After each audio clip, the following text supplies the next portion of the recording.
안녕하세요. 다정한 것이 살아남는다. 2부 비판 시작하겠습니다. 2부 비판은 1부와 좀 달라요. 2부는 사회학적인 이야기들을 좀 많이 합니다. 작가는 1부에서 자기도 명료하게 인지하지 못한 채 그 개방성을 제거했기 때문에 프렌들리니스라는 단어에는 이제 남는 게 폐쇄성밖에 없죠. 그리고 우리도 익히 알듯이 폐쇄성은 굉장히 위험한 개념입니다. 사실 작가는 이 책을 출간하기 2년 전에 이미 다 썼다고 해요. 그런데 그때 딱 트럼프가 당선을 하고 그래가지고 거기 너무 충격을 받고 초고의 절반을 잘라내고 2년간 다시 썼다고 합니다. 즉 프렌들리니스의 위험을 경고하는 걸 넘어서 해결책을 제시해야 된다 라는 어떤 사명감이 있었다고 하더라고요. 하지만 그 결과는 비루합니다. 사회학자도 아닌 사람이 인간의 편가르기와 다른 편을 향한 그 비인간화라는 이 굉장히 깊은 난제에 대해서 적절한 해결책을 제시할 수 없는 건 당연하지만은 그보다 더 근본적인 이유는 그가 프렌들리니스를 오직 폐쇄성으로 국한해 버렸기 때문이에요. 자, 일단 그가 제안한 해결책을 한번 살펴보죠. 첫 번째, 그 해결책 중에서 제일 먼저 나오는 거는 사회장애 조작입니다. 읽어보겠습니다. 우리는 기본적으로 같은 집단 정체성을 지닌 사람들에게 끌리도록 태어났지만 그 정체성에 대한 정의는 사회장애의 영향을 받아 달라진다. 확실히 그 말대로 사회적인 영향을 받아가지고 내 집단과 외 집단이 많이 결정되죠. 특히 인간은 그래요. 그래서 작가는 성공적인 인종 통합 사례로 이 책의 오프닝을 엽니다. 카를로스란 한 유색인종 아이가 백인들 사이에서 왕따를 당하는 어떤 상황이었는데 사회장을 조작했더니 융화가 이뤄졌다라는 겁니다. 그 조작이라는 거는 조별과제였어요. 공동목표 부여하고 각자 역할을 주고 근데 그 조별과제 하나로 그렇게 왕따가 해결된 건 아니었고 몇 주에 걸쳐가지고 다양한 프로젝트를 진행한 후에 이게 해결됐다고 하더라고요. 좋은 얘기고 카를로스한테는 잘된 일이죠. 하지만 이게 희망이 될 수 있을까? 특히 사회 문제에 대해서 이 조별과제는 작가가 가장 긍정적으로 제시한 방법일 거예요. 왜냐하면은 책의 오프닝을 장식하고 있잖아요. 그리고 확실히 공동 목표를 제시하고 서로 협력하는 경험은 구성원을 단결시키거나 외부인 어떤 사람을 내 집단으로 끌어들이는데 매우 효과적입니다. 그 전후회가 가장 좋은 예시죠. 하지만 이는 한계가 있어요. 첫 번째 이유로는 이 팀 과제는 큰 규모로 디자인하기가 몹시 어려워요. 사실상 불가능하다 봐야죠. 예를 들어 이렇게 생각해 봅시다. 한국인이 한국 내에 있는 중국인 화교를 내 집단, 자기 집단을 느끼게 하기 위해서 무슨 공동 목표를 국가 차원에서 제시하거나 정책을 짤 수 있을까요? 어떤 역할을 분배할 수 있을까? 그게 가능할까요? 이게 국가 단위가 너무 크다면은 좀 더 작은 단위로 예시를 줄여도 괜찮긴 한데 그래도 상관없어요. 그 집단이 나뉘어서 문제가 생기는 모든 곳에 약간 이러한 인위적인 조별 과제를 제안하는 건 불가능합니다. 특히 정책적으로는요. 두 번째로 사회장이 우선은 자연 발생한다는 점에 있어요. 무슨 말이냐면은 인종, 남녀, 종교, 세대, 정파 이 모든 대립이 그야말로 그냥 사회장에 따라서 순식간에 형성돼요. 작가가 원하는 거는 재설정이고요.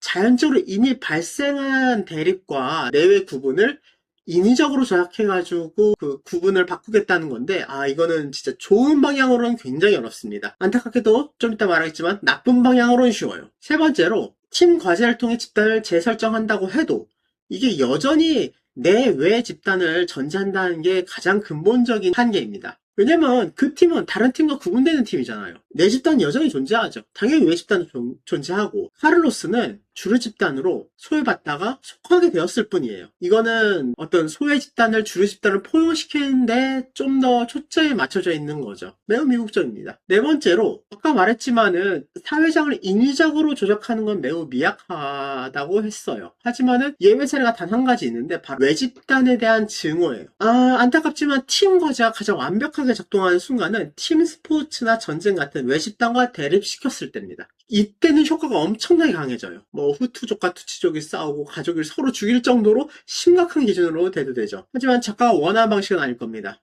자, 요약하면은 공동의 목표를 제시하는 거로는 내외 구분을 없애지 못하고 본질적으로 내외 구분에 뿌리를 두고 있으니까 게다가 경쟁하는 외 집단이 있을 때 가장 큰 효과를 내는데 이거는 좋은 쪽이 아니라 나쁜 쪽으로 많이 활용됩니다. 그러다 보니까 이 방법이 희망이 될 수는 없을 거예요. 왜냐하면 이거는 학살의 논리로 많이 사용된 방법이거든요. 자, 두 번째. 이 사람이 제안하는 두 번째 해결책은 접촉 증대입니다. 홀로코스트에서 유대인을 구출한 수백 명의 공통점은 단 하나. 전쟁 전에 유대인 이웃이나 친구 혹은 직장 동료와 친하게 지낸 경험이 있었다. 이것도 쓸모없는 해결책이라고 생각합니다. 왜냐하면은 이 방법의 사정적 기반 역시 공동 목표 설정과 같거든요. 내 집단의 확대입니다. 물론 아는 얼굴이 내 집단의 자연에 기반하는 기준이에요. 그리고 이게 중간 집단의 정체성에 저항할 수 있어요. 하지만은 어렵습니다. 한번 이게 왜 희망이 아닌지 한번 살펴봅시다. 첫 번째로 좀 어렵지만 흔한 얘기인데, 자신의 내 집단에 누군가 속해 있는데 그 누군가가 어떤 외집단 속성을 보유한다고 해서 그 해당 외집단 전체를 내 집단에 포섭시키는 건 아니에요. 좀 말이 어렵지만 쉽게 말해보죠. 자신의 가족 중에 정치적 반대파가 있다 칩시다. 우파든 좌파든. 그렇다고 해서 나는 우파가 너무 싫은데 우리 아빠가 우파야. 그렇다고 해서 우파 전체를 좀 더 포용적으로 자기가 받아들일 수 있느냐? 그렇지는 않죠. 인간의 분류 능력은 매우 유연하고 자의적이라서 친구 중에 유태인이 있다고 해서 그를 꼭 유태인으로 분류하는 건 아니에요. 그가 가지고 있는 수많은 속성 중 중요한 것만 몇 개 추려낼 뿐이죠. 가장 흔한 것이 내 친구로 분류하는 겁니다. 그리고 예외 처리해버리는 거죠. 뭐 예를 들어 나치 정권의 제2인자인 헤르만 괴링이 유태인 친구가 꽤 많이 있었거든요. 괴링은 그들을 살려주고 보호했어요. 그런데도 유태인 학살 정책은 시행했지. 게슈타포가 그런 헤링을 좀 비난하니까 헤링이 말하기를 누가 유태인인지는 내가 결정한다 라고까지 말을 해요. 하지만 그게 홀로코스트를 막지 못했습니다. 이런 일은 너무 쉽게 일어납니다. 두 번째로 관례가 너무 많아요. 유태인을 학살했던 수많은 독일인이 유태인 친구가 있었습니다. 당시 독일에는 유태인이 되게 많기도 했고 긴밀하게 엮였으니까 그런 경우는 되게 흔했죠. 하지만 상관없이 학살은 진행됐어요. 그리고 거의 모든 제노사이드가 르완다 내전, 문화대혁명 이 반대를 보여줘요. 무슨 말이냐? 어제까지 친지였던 이들을 학살한 경우가 많았다는 거예요. 정말 끔찍한 일이긴 한데 이 막대한 피해 역사에서 외집단에 속한 이들을 많이 접하면 그 외집단을 내 집단화 시킬 것이다 라는 생각은 망상에 불과해 보입니다. 역사는 그 반대만을 보여줬어요. 내 집단조차 이 중간 집단이라는 이름 아래 학살하는 경우가 너무 많았던 겁니다. 세 번째로 근본적으로 이 또한 내 집단 친화성에 의존한다는 문제가 있습니다. 즉 폐쇄성이라는 거죠. 이 방식은 좀 더 제한적인데, 왜냐하면 이렇게 접촉을 많이 해봤자 내 집단을 포섭하는 사람 수가 되게 소수밖에 안 되기 때문이에요. 괴링의 유태인 친구라고 해봤자 뭐 몇 명이나 되겠습니까? 그리고 세 번째로 작가가 제안하는 해결책은 비폭력 시위와 혐오 발언 통제입니다. 이는 별로 다룰 가치가 없습니다. 여기 반대한다던가 이게 무효하다던가 이렇게 말하는 게 아니라 정말로 그냥 딱히 학술적으로 다룰 가치가 없습니다. 그냥 상식적인 이야기죠. 그렇다고 해서 이게 완전 효과 있느냐? 그것도 저는 의심이긴 한데 뭐 굳이 논하지 않겠습니다. 자, 그러면은 과연 이 문제를 해결할 방법은 없느냐? 대안을 한번 얘기해 봅시다. 실제로 이 문제는 되게 어렵습니다. 제가 말하는 건 대안이라기보다는 하나의 연구 방향에 대한 어떠한 가능성이에요. 제 생각에 그는 개방성에 훨씬 집중을 했어야 됐어요. 그는 개방성과 폐쇄성을 프렌들리니스라는 단어 하나로 뭉뚱그린 다음에 논리적으로 개방성을 없애버렸죠. 이래서 도리어 한계가 커졌다고 생각을 해요. 도리어 개방성과 폐쇄성을 완전히 깔끔하게 분리를 한 다음에 양자의 서로서로 다르게 연구를 시작했어야 됐습니다. 왜냐하면 둘 다 심리적 메커니즘이 상당히 다르거든요. 예를 들어 자연적 내 집단은 굳이 적을 필요로 하진 않는 것 같아요. 왜냐하면은 가족이나 친구는 외집단이 있어야 그 친밀성이 끈끈해지는 게 아니잖아요. 하지만은 중간 집단이라 규정한 정체성은 보통은 적을 필요로 해요. 그리고 적이 있어야만 성립하거나 좀 더 나아가자면은 적을 공격하기 위해서 만들어진 정체성 같기도 해요. 이 둘은 너무 다르고 각각의 연구는 각각의 시사점을 도출할 수 있을 거라고 생각합니다. 작가는 인류가 굉장히 개방적인 종이라고 말을 했지만 저는 이 책을 통해서 알게 된 거는 개방성의 희귀함이었어요. 폐쇄성은 직관적으로 이해가 됩니다. 그리고 자연계에서도 가장 흔한 능력이에요. 하지만 개방성, 외집단에게 친근감을 느끼고 마음을 여는 그런 특징? 이런 특징은 자연계에 커 보이지가 않아요. 이걸 입증이라도 하듯이 그 개방성 매우 특수한 케이스만 발생을 하죠. 늑대나 여우한테는 없고 일부러 교배한 여우라든가 개, 그리고 보노보에게만 나오죠. 보노보 얘기를 다시 한번 해봅시다. 보노보가 침팬지로부터 분리되어 나온 게 200만 전이에요.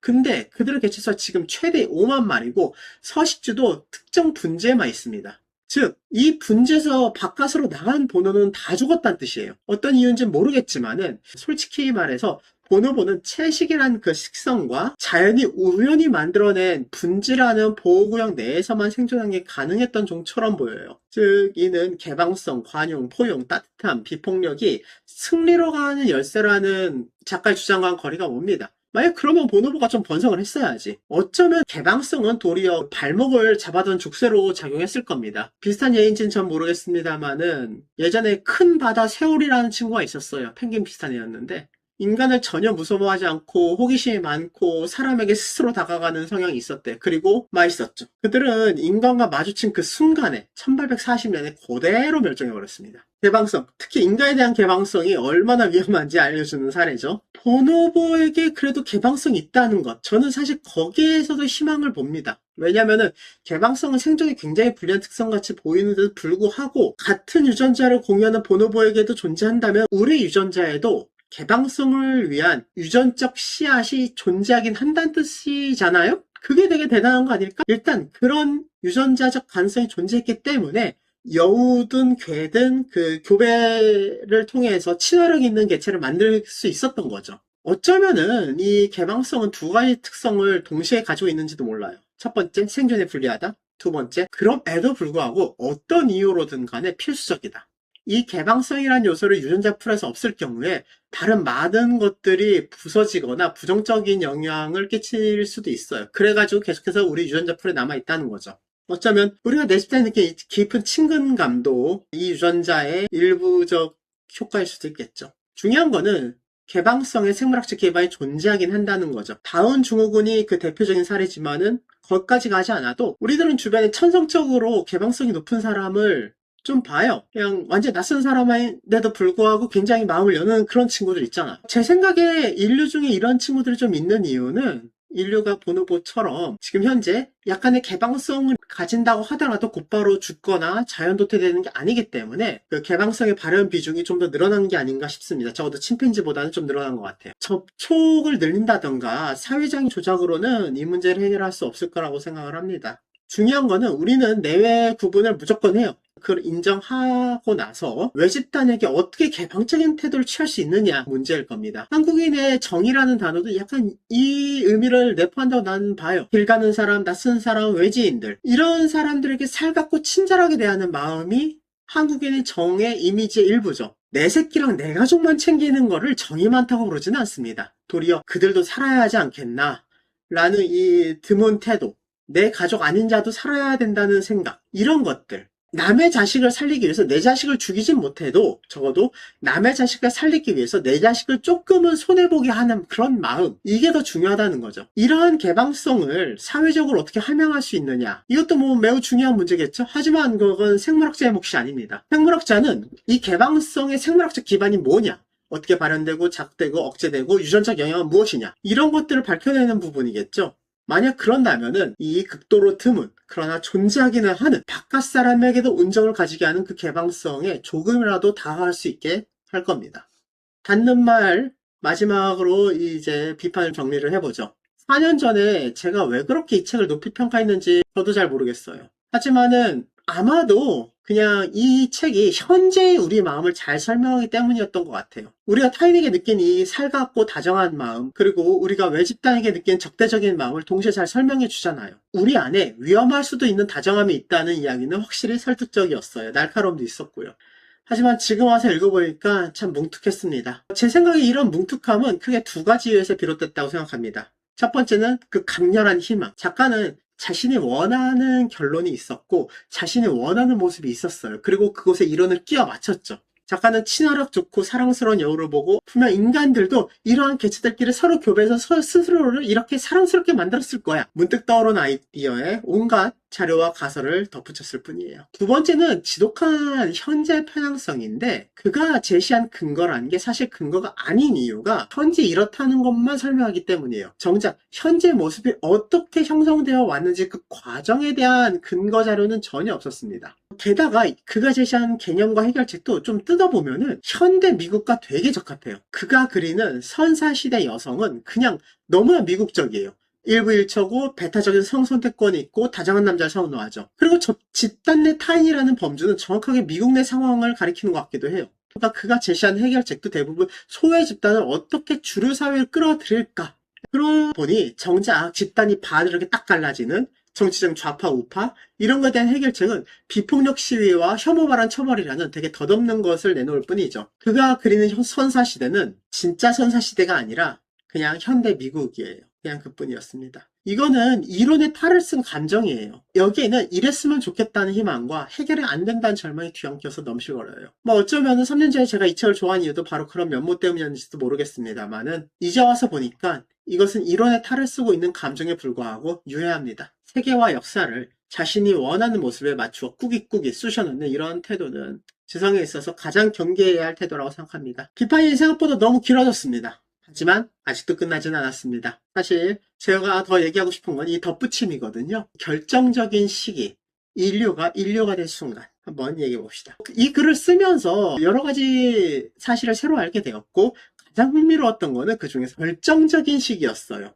이에 대해서 좀 적어놓고 싶습니다. 일단 첫 번째, 고인류학은 원래 그 특성상 확실한 게 아무것도 없어요. 조금만 유적 하나라도 나오면 이 모든 얘기가 다 무너집니다. 저도 그걸 알고 있어요. 하지만 그렇다고 모든 문장을 그렇게 추정된다. 그렇게 생각할 수도 있다. 이런 식으로 말하는 건 문장이 너무 지저분하죠. 그래서 지금 저는 모두 단원체를 쓸 겁니다. 그랬다, 이랬다, 저랬다라고. 하지만 양해해 주십시오. 이 고인류학에서는 이렇게 단언할 수 있는 건 아무것도 없습니다. 그리고 두 번째로 원래 호모사피엔스와 인류는 같은 단어입니다. 같은 걸 지칭하죠. 하지만 저는 다른 의미로 사용할 겁니다. 결정적인 시기 이전은 호모사피엔스라 부를 것이고 결정적인 시기 이후는 인류라고 지칭할 겁니다. 자, 첫 번째 호모사피엔스의 시기. 호모사피엔스는 약 30만 년 전에 나타났어요. 그리고 23만 년이란 긴 세월 동안 아프리카에서만 30만 마리 정도의 개체수를 유지하며 살아왔습니다. 침팬지의 숫자랑 좀 비슷해요. 제 생각에 이 30만 마리라는 숫자가 추상 능력이 없는 호모사피엔스의 자연 조절된 개체수인 것 같습니다. 두 번째, 7만 년 전. 결정적인 시기는 제 생각에 7만 년 전이에요. 그때 뭔가 대단한 게 일어났어요. 이때 호모사피엔스가 인류가 됩니다. 이 시기에는 세 가지 큰 사건이 일어나요. 첫 번째, 병목현상. 유전 연구에 따르면 현 인류는 7만 년 전쯤 단 3,000명의 호모사피엔스로부터 비롯됐어요. 학계에서는 화산 폭발 때문에 3,000마리 남기고 다 멸종한 것이다 라는 그 토바 화산 가설이 주장되기도 했지만 현재는 부정된 추세고요. 최근 이론은 아프리카를 탈출한 호모사피엔스가 딱 3,000마리였다 라는 쪽으로 좀 정론이 기울고 있습니다. 하지만 그럼에도 불구하고 그때 당시에 개체수가 엄청 급감한 건 사실이에요. 약 1만 마리 정도로 추정하더라고요. 이유는 알 수 없어요. 멸종 직전까지 갔던 거예요. 그리고 더 재밌는 것은 이 대멸종 이후부터는 단 한 번도 인구가 줄지 않고 그냥 쭉 늘어납니다. 계속 늘어나기만 해요. 빙하기가 와도 호모사피엔스는 죽지 않아요. 그냥 계속 늘어나기만 해요. 7만 년 전에 호모사피엔스는 30만 마리라는 자연적 제한을 돌파할 수 있었던 것 같습니다. 즉 인류라는 거죠. 호모사피엔스가 아니라. 두 번째, 대탈출 사건. 그 7만 년에 호모사피엔스가 드디어 아프리카를 탈출해요. 23만 년 동안 아프리카에서만 살았거든요. 근데 왜 갑자기 전 세계로 퍼졌는지 몰라요. 하지만 이때부터 갑자기 전 세계에 호모사피엔스 유적이 쫙쫙 늘어나기 시작합니다. 지도를 보죠. 여기서 보면은 아프리카에서 20만 년 전까지 있다가 바로 중동에 이제 7만 년에 진출을 하죠. 그 다음부터 이제 쫙쫙쫙. 이 숫자가 70은 7만 년 전을 뜻하고 50은 5만 년 전을 뜻하고 그렇습니다. 쫙 퍼지는 과정을 그린 거예요. 대단하죠? 지금 보면 유럽 쪽이 4만 5천 년 정도에 진출을 했는데 딱 그때 네안데르탈린이 멸종합니다. 네안데르탈린이 유럽의 추운 툰드라 지역에 거의 40년 동안이나 그냥 잘 살고 있었는데 이때 호모사피엔스 유럽을 진출하자마자 5천년인가 1만 년인가 그 사이 경쟁하다가 곧바로 밀려나면서 멸종해요. 유전자 교합도 이때 일어나고요. 중요한 거는 대탈출이 7만 년을 기점으로 시작했다는 겁니다.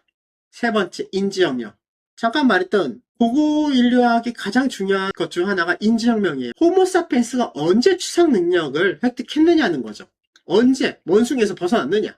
이게 논쟁거리긴 한데 앞서 말했듯이 그 블룸버스 황토석 잠깐 기억하시나요? 그게 기원전 7만 5천 년 전 유물이거든요. 그래서 학자들이 이 7만 5천 년부터 추상 능력이 있었다 라고 주장을 하긴 합니다. 그런데 이게 약간 논쟁거리가 좀 있어요. 왜냐하면 이런 것도 좀 있거든요. 이 조개 껍데기에도 약간 그 패턴 문양이 좀 있는데 이게 무려 50만 전 호모 사피엔스가 존재하기도 전에 있었던 호모 에렉투스의 유물입니다. 그러니까 이 B급만 가지고 추상 능력을 완전히 확신할 수 있느냐? 그것도 약간 논쟁 여지가 있다는 거죠. 하지만 그렇다면은 추상 능력이 확실히 있다라고 생각할 만한 유적은 뭐가 있느냐 하면 있습니다. 바로 이게 현존하는 가장 오래된 구상화이자 서사화 인도네시아의 레암카랑푸앙 동굴 벽화입니다. 5만 1000년 전 것이죠. 이때는 멧돼지인지 뭔지 모르겠지만은 멧돼지가 있고 그리고 호모사피엔스 같은 애들이 있어요. 이걸 보면은 이때쯤에는 서상 능력을 획득했다고 보고 있습니다. 추상화 능력도 당연히 그림을 그렸으니까 획득했고요. 자, 그러면 이제 인지혁명이 7만 년 전에 일어났냐, 5만 년 전에 일어났냐, 이게 논란이 될 수 있죠. 저는 7만 년 전이라고 생각을 해요. 왜냐하면은 이것 때문입니다. 다시 지도를 보죠. 인도네시아를 한번 살펴봐요. 인도네시아 보면은 6만 5천 년 전에 호모사피엔스가 진출을 했죠. 근데 이 레앙카란푸앙 동굴 벽화가 5만 1000년 전에 그려졌어요. 그러니까 이게 호모사피엔스의 추상 능력이 딱 이때 발현이 됐다고 하면은 호모사피엔스가 대탈출 이전에는 추상 능력이 없었는데 인도네시아로 이전한 후에 10,000년에서 15,000년 사이에 곧바로 추상 능력을 얻었다라는 얘기가 되는데 제가 보기엔 그러면 기간이 너무 짧아요. 게다가 인간의 유전적인 변화가 거의 크지 않고 저 모든 인류들이 전부 다 그 독자적으로 추상 능력을 획득했다고 믿기는 좀 어렵습니다. 탈출하기 전에 이미 추상 능력을 획득했다고 보는 게 맞을 것 같아요. 그렇다고 해서 탈출한 3,000마리만 추상 능력이 있었느냐? 그것도 아닌 게 아프리카인들도 지금 우리의 추상 능력이 거의 유사하잖아요? 제 생각에는 그때 살아남은 그 1만 명은 대부분의 경우 추상 능력이 있었던 것 같습니다. 결론을 내보죠. 결론은 결정적 시기는 7만 년 전이었고 이때 호모사피엔스가 인류가 되었다는 겁니다. 근거는 대멸종, 대탈출, 인지혁명이 모두 비슷한 7만 년 어근에 일어났다는 겁니다. 대체 왜 그때 대멸종을 했을까? 왜 그때 대탈출을 했을까? 왜 그때 인지혁명이 일어났을까? 왜 그때 인류가 탄생했을까? 사실 이 모든 사건이 연관이 있을 수도 있고 별도로 진행됐을 수도 있어요. 하지만 저는 이게 모두 하나의 사건이었을 가능성이 있지 않느냐 어떠한 공상을 합니다. 근거는 없어요. 무슨 말이냐면 대멸종 자체가 인지혁명 때문에 일어났을 수도 있다는 겁니다. 인류가 되기 전에 호모사피엔스는 죽음의 사자가 아니었어요. 그들은 오랜 세월 다른 종들과 비슷하게 자연적인 개체수 조절 힘 아래에 있었습니다. 30만 마리를 넘어갈 수가 없었던 거예요. 정상적인 자연 선택압이지. 하지만 7만 년 전 인류가 되고 나서 그들은 그런 자연 제약을 끊었습니다. 무한하게 증식하기 시작을 했어요. 그때부터는 인류가 죽일 수 있는 거는 인류밖에 없었을 것이고 그 후부터는 생물학적 진화가 아예 안 일어났을 겁니다. 만약 일어났다면 그건 전적으로 인간 문화를 통한 것이었을 겁니다. 자연은 더 이상 인간을 죽일 수 없었거든. 즉 속가내기, 전쟁을 통해서 진화를 했을 거란 겁니다. 또한 인류는 발 닿는 모든 곳에 생명체를 몰살시켰어요. 대형 포유류, 네안데르탈린 다 죽였습니다. 고인류학은 인류가 지구상에서 가장 신속한 단일 멸종 원인임을 증명합니다. 운석이 떨어진 페름기든 산소 저하든 아무 상관없어. 그 무엇도 인류보다 빠르게 멸종을 시키지 못했어요. 그런데 이때 인류는 대형 포유류를 멸종시키고 나서는 이제 서로를 잡아먹기 시작했다는 거죠. 이 과정에서 가장 경이롭고 경악스러운 거는 뇌입니다. 뇌는 제가 보기엔 두 가지 특성이 있습니다. 첫 번째는 지능. 뇌는 유능하고 똑똑해요. 특히 추상 능력이 어마어마한 것 같아요. 그 엄청남의 가장 핵심은 유연성입니다.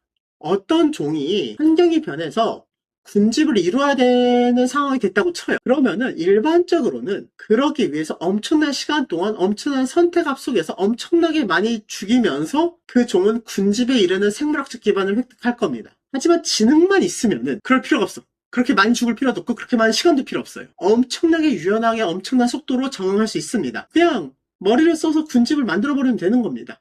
자연 선택의 궁극적인 목표가 적응이라면은 지능은 자연 선택을 대체합니다. 완전히 대체해요. 진화는 이제 필요 없습니다. 왜냐면 더 잘 적응할 수 있으니까. 그리고 두 번째 특징. 뇌는 대식가입니다. 세상에 공짜는 없죠. 뇌는 정말 많은 칼로리를 소모하는 장기예요. 그리고 인류는 정말 많이 먹는 종입니다. 나는 사실 인류가 증오와 폭력으로 이 모든 끔찍한 멸종을 야기했다고 보지는 않습니다. 어쩌면 선사시대 인류도 온유하고 선하고 따뜻하고 사랑으로 가득 차 있을 수도 있어요. 아니 최소한 내 집단, 자기 무리한테는 그랬던 것이 확실해요. 왜냐면 노인의 유골, 장애인 유골 이런 것도 발견되거든요. 다만 배가 고팠을 뿐입니다. 무리수가 늘어나니까. 필요한 칼로리가 끝없이 늘어났을 뿐인 거죠. 근데 이 문제는 이 지능과 대식가가 합쳐졌을 때입니다. 보통 한 종이 자기 서식지 내의 먹이를 모두 과도하게 먹어치우면은 자연적으로 개체 수가 조절돼요. 굶어 죽는 거지 그냥. 이게 호모사피엔스는 30만 마리였던 거고,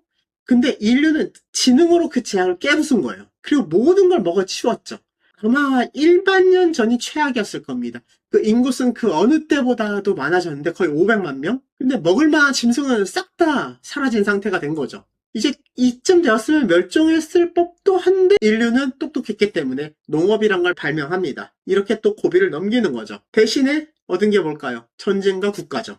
이게 좋은 거리였는지는 잘 모르겠네요. 여튼 인류의 뇌를 단 하나라고 상상을 해봅시다. 그 크기는 인구수에 비례하고요. 7만 년 전에 어떤 뇌 하나가 출현을 했어요, 지구상에. 그거는 모든 걸 먹어치우기 시작하고 더욱더 커지고 더욱더 많은 먹이를 요구했습니다. 여기까지는 모든 생물과 똑같습니다. 왜냐? 모든 세포의 꿈은 둘이 되는 것이니까. 증식, 세포는 증식하죠. 근데 이 뇌가 다른 생물과 다른 점이 하나 있다면 그렇게 모든 거를 먹어치우고 난 다음에도 스스로 먹을 것을 계속 만들어낼 수 있을 정도로 똑똑했다는 겁니다. 그러면은 이 뇌는 점점 더 거대해질 수밖에 없어요. 지금 80억 명까지도 거대해지고 있죠. 대단한 일입니다, 진짜. 이러한 공상을 하다 보면은 저는 호모사피엔스의 대멸종이 인류 때문에 일어난 것일 수 있다는 생각이 듭니다. 모든 것을 먹어치우는 인류에게 무척 어울리는 탄생이죠. 태어난 순간 가장 손쉬운 먹잇감은 언제나 어미입니다. 인류가 제일 처음 멸종시킨 대형 포유류는 가장 가까이 있던 어미, 즉 호모사피엔스였는지도 모르죠. 물론 이거는 모두 공상입니다. 근거는 없습니다. 하지만은 이 7만 년 전에 일어났던 사건들이 모두 하나의 단일한 사건으로 비롯된 것이라고 본다면은 이런 그림이 그려지는 것도 사실이네요. 길고 길었던 다정한 것이 살아난다 비판 여기까지 하겠습니다. 사실 이 정도로 에너지를 투자할 만한 책이라고 생각하진 않았는데 하다 보니까 이렇게 길어졌네요. 대신에 얻은 것도 좀 많았고요. 하여튼 다음 영상으로 뵙겠습니다. 안녕.